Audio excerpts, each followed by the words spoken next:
So ఎవరో ఏదో అన్నారని, చేశారని చెప్పేసి నేను నా ఐడెంటిటీని కోల్పోతూ ఉంటే, నా అస్తిత్వాన్ని కోల్పోతూ ఉంటే, నా స్వమానంలో నేను స్థితం అవ్వకపోతే రికార్డింగ్‌లకి ఏం తెచ్చాం మరి?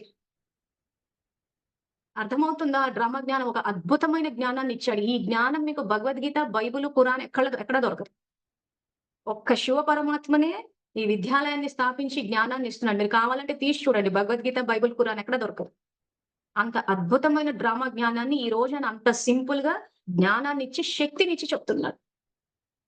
కానీ అది బయటికి వచ్చేటప్పుడు అది డ్రామా ఫిక్స్‌డ్ రిపీట్ అనేసరికి ఏమైపోయిందంటే, చాలా మంది ఒప్పుకోలేదు. కొద్దిమంది ఒప్పుకున్నారు. బ్రహ్మకుమారిలు వాళ్ళ ఫాలోవర్స్.